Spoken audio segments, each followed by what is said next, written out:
Assalamualaikum warahmatullahi wabarakatuh. Alhamdulillahirabbil alamin. Wassalatu wassalamu ala asrofil anbiya'i wal mursalin wa ala alihi wa sahbihi ajmain. Amma ba'du. Segala puji bagi Allah, Sang Penguasa dan alam semesta. Sholawat dan salam semoga senantiasa tercurahkan kepada Nabi Muhammad SAW beserta keluarga dan sahabat-sahabatnya.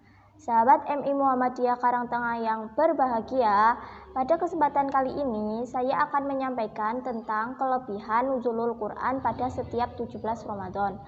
Peristiwa nuzulul Quran yang terjadi pada malam Jumat tanggal 17 Ramadan ketika Nabi Muhammad SAW berumur 41 tahun, sesuai dalam surat Al-Qadar ayat 1 hingga 5, yang artinya, sesungguhnya kami telah menurunkannya Al-Quran pada malam kemuliaan.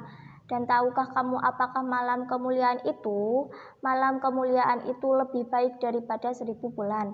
Malam itu turun malaikat dan roh Jibril dengan izin Tuhannya untuk mengatur segala urusan. Malam itu penuh kesejahteraan sampai terbit fajar. Al-Quran adalah anugerah yang paling istimewa untuk umat Islam, karena ia diturunkan dalam bulan paling istimewa, yaitu Ramadan yang mengandung rahmat dan barokah.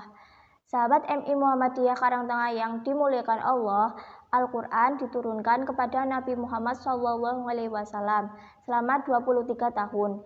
Wahyu pertama diterima melalui malaikat Jibril di Gua Hiro. Al-Alaq ialah wahyu pertama yang diterima Nabi pada bulan Ramadan.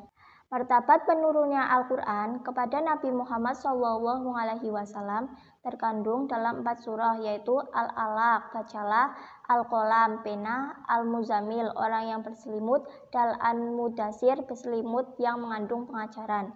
Intisari surat Al-Alaq ini ialah Allah Subhanahu wa Ta'ala memerintahkan Nabi Muhammad membaca dengan syarat, bacalah atas nama Allah. Banyak orang yang berilmu tetapi tidak beriman kepada Allah Subhanahu wa Ta'ala, menggunakan ilmu ke arah keburukan untuk menghancurkan manusia. Surat Al-Qalam pada ayat 1 yang dimaksud nun demi kalam dan apa yang mereka tulis, Allah Subhanahu wa Ta'ala menunjukkan betapa pentingnya pena dalam menyebarkan ilmu. Untuk mengukuhkan ilmu, manusia digalakkan belajar menulis pada zaman Rasulullah SAW. Para sahabat disuruh menulis di atas pelepah kurma, kulit kambing yang kering, dan batu supaya ilmu yang diperoleh tidak hilang. Surat Al-Muzammil intinya adalah ketika Nabi Muhammad SAW berjumpa dengan malaikat Jibril yang menyampaikan wahyu pertama kepadanya, Baginda amat takut hingga menggigil seluruh tubuhnya. Baginda meminta istrinya Khadijah menyelimutkannya dengan kain yang tebal. Pada masa ini Allah Subhanahu wa Ta'ala berfirman, "Hai orang yang berselimut, Muhammad, bangunlah untuk sholat pada malam hari, kecuali sedikit daripadanya, yaitu separuh daripada waktu malam, atau kurangilah daripada separuh itu sedikit, atau lebihkan sedikit daripadanya."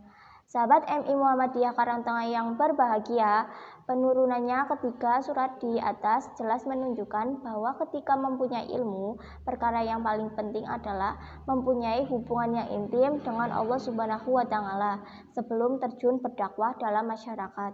Allah Subhanahu wa Ta'ala memerintahkan bermunajat dan bangun sholat pada waktu malam untuk menguatkan mental dan rohani, yaitu ciri-ciri penting yang perlu ada pada pendakwah. Sejak turunnya ayat ini, Nabi Muhammad SAW tidak pernah meninggalkan qiyamul lail. Perlu diketahui, Al-Quran adalah panduan umat manusia menjalani kehidupan di dunia dan di akhirat. Untuk menghayati, kita bukan saja perlu tahu membaca, tetapi memahami maksud setiap ayat yang diturunkan oleh Allah Subhanahu wa Ta'ala dan beramal kepadanya. Sahabat MI Muhammadiyah Karangtengah yang berbahagia, demikianlah dapat saya sampaikan. Mudah-mudahan ini bermanfaat bagi kita semua. Semoga puasa kita diterima oleh Subhanahu wa Ta'ala. Billahi taufiq wal hidayah. Wassalamualaikum warahmatullahi wabarakatuh.